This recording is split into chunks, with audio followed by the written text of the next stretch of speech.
This video is a satirical depiction of how modern states and non-state actors strategically manipulate war, peace, and propaganda. It does not justify any form of violence, nor does it side with any party involved. I aim to unpack the playbook used by authoritarian regimes, democracies, and militant groups alike to show how war is often engineered behind the scenes. Viewer discretion advised. How does one start a war in the 21st century without taking full responsibility for it? Well, practice shows that there are many tried and true ways to do it, even in this day and age. So here's your step-by-step war starter playbook to master the art of war while avoiding accountability. Let's dive straight into it. Step 1. Maintain border tensions and blame the other side. This is a foundational move in modern conflict. Keep tensions simmering for months or even years while controlling the narrative. Border incidents are a strategic tool to inflame the conflict. With the right propaganda machine, assigning blame becomes an act of performance. A classic example, Azerbaijan.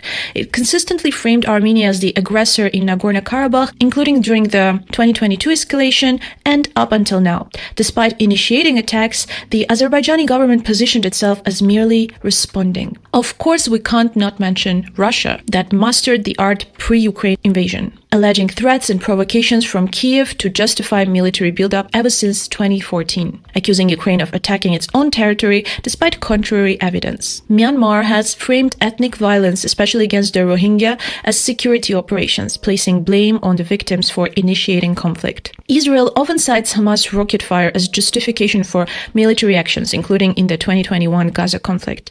The broader context, blockade, evictions, and settlement expansion, tends to get buried under security concerns. Step 2. Stall negotiations and blame the other side for failure. When peace talks occur, the objective isn't resolution, it's optics. It's convenient to stretch negotiations endlessly while subtly sabotaging progress. Then blame the failure on the other side. Ethiopia stalled peace talks with Tigray rebels, portraying itself as a victim of rebel aggression despite evidence suggesting it initiated hostilities. Azerbaijan delayed and keeps delaying or avoiding progress in peace talks with Armenia while accusing Armenia of being obstructionist, meanwhile continuing its military preparations. And we can't forget all the failed peace talks between Russia and Ukraine, Israel and Hamas. Step 3. Control the narrative. In the 21st century warfare, media is the battlefield. Controlling the message is just as important as controlling territory. State-run outlets, selective footage, and calculated sound bites help construct a truth that fits the strategic goals. Again, Azerbaijan used state media to amplify claims of Armenian atrocities while minimizing its own military aggression. It also uses social media to promote fake videos during and between wartime. Russia turned its state-run media into a war machine, crafting stories of Ukrainian threats and fabricating incidents to justify intervention. I've witnessed in person how the state-controlled media in Russia picks and twists certain news pieces to feed the propaganda agenda. In Yemen, both the Houthis and Saudi coalition flood media channels with contrasting narratives, each accusing the other of terrorism, blockade, or civilian harm. China promotes its treatment of Uyghurs and policies in Hong Kong as necessary stability measures, shutting down dissenting voices. Israel focuses international media on rocket attacks from Gaza, reinforcing a defense narrative that sidelines the humanitarian toll of its airstrikes. Meanwhile, Hamas leverages civilian casualties to build international sympathy, often presenting resistance as a heroic defense against occupation, even while launching attacks from civilian areas. Step 4. False flag operations. When facts don't cooperate, manufacturing them can be surprisingly effective.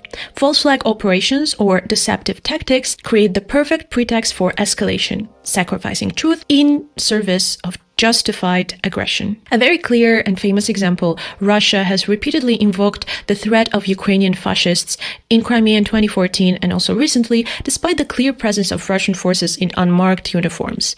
The narrative was the following: preemptive protection, not invasion. Azerbaijan has repeatedly accused Armenia of initiating clashes, sometimes under murky or disputed circumstances, where the justification was unclear but the escalation was decisive. Step 5. Distract from internal issues. When there's a struggling economy, political dissent, or a legitimacy crisis, nothing redirects the public attention as an external threat or external conflict. With the right enemy, whether it's migrants or another country, public attention can easily be turned outward. Russia has obviously used for a long time foreign wars as a political theater, shifting focus from protests and stagnation to threats from NATO or Ukrainian nationalists. Burkina Faso's leaders invoked a jihadist threat to consolidate control amid internal unrest and governance failures. Azerbaijan's domestic corruption and democratic deficits faded from view during escalations with Armenia, particularly during the 2020 conflict in Nagorno-Karabakh. Ethiopia used the Tigray war to divert attention from political suppression and rights violations, positioning itself as defending national sovereignty. Step 6. Leverage international allies. Military power is one thing, diplomatic cover is another. With the right allies, even the most controversial actions can be legitimized or shielded from backlash. For example, China has long benefited from mutual support with Russia at the UN Security Council, allowing both to block international responses to internal crackdowns. But that also reflects the failure of the UN system and the UN Security Council. Azerbaijan enjoys extensive support from Turkey and Israel, both of whom provided military technology and diplomatic support during its 2020 and many other offensives. Russia's alliances with Syria, Iran, and Belarus provide regional buffers and rhetorical support, especially within forums like the UN. Israel has a long-standing strategic alliance with the United States, which often vetoes international resolutions critical of Israeli actions. Meanwhile, Iran often uses Hamas as part of its broader strategy to challenge Israeli and Western influence in the Middle East. Step 7. Exploit regional instability. Waging wars is so much easier in chaos. When neighboring countries or regions are unstable, bold moves face a lot less scrutiny because they all blend into one messy fog. Let's take Russia that leveraged Syria's collapse and broader Middle Eastern instability to expand influence, often under the guise of counterterrorism or peacekeeping. As a chain reaction, Azerbaijan leveraged the Ukraine war and Russia's dependence on Turkey and partly Azerbaijan for its war strategies. This made it easier for Azerbaijan to attack Armenia without facing any consequences. Yemen is also a prime example of regional power struggle.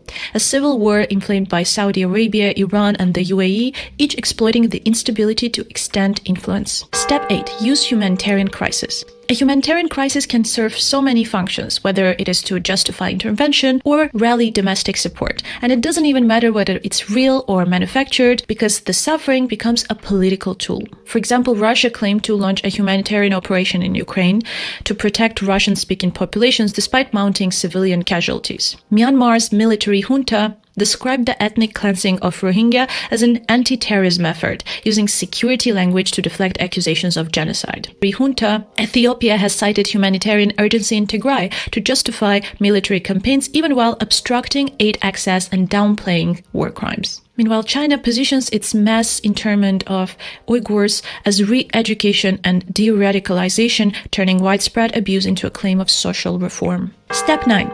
Always blame the victim. Once a conflict escalates, flipping the script is crucial. The aggressor can pose as the threatened, while resistant movements and civilians are the ones provoking. Again, Azerbaijan repeatedly accuses Armenia of initiating violence, even in offensives launched from Azerbaijani territory. Israel attributes all escalations to Hamas attacks, emphasizing rocket fire while minimizing the context of occupation or blockade. Myanmar blamed the Rohingya for attacks on security forces, using this to justify military operations, despite international recognition of the Rohingya as victims of ethnic cleansing. And finally, step 10. Fully deny responsibility. Even when the evidence is overwhelming, a simple denial can muddy the waters. You can deflect the responsibility, you can delay it, or flat out deny. And when you pair this with media control, denial becomes disinformation. Just like Azerbaijan denies initiating aggression while presenting itself as a defender of national integrity, regardless of territorial gains, Russia denies starting the war, putting it as a self-defense tactic. Unfortunately, Ukraine was created as some kind of launch pad for aggression against Russia, and the offshoots of nationalism were totally cherished. This new generation of Ukrainian nationalists are especially clashing with Russia. You see how Nazi ideology became a fact of life in Ukraine. It was unavoidable. We are taking steps to provide security for Russia. We didn't have any other choice. We did the right thing, and I have no doubt that our aims will be achieved. And there you go, your perfect little guide to waging wars like an authoritarian pro. Now, whenever you notice that a political actor is trying to employ one of these tactics, you will know they are trying to wage a war and make it seem like it was totally justified. all about manipulating the narrative and controlling the game. And that's it for today's video. Thank you so much for watching it. Let me know what you think. It was definitely a new format for me, and I was trying to keep it as balanced as I can. My main purpose here is to educate people in simple ways on how wars are waged and how authoritarian regimes or just political actors use different tactics to manipulate the narrative. I think it's crucial for every citizen to know this, to recognize when to take action. Okay, that's it. Thank you, and see you in the next video. Bye!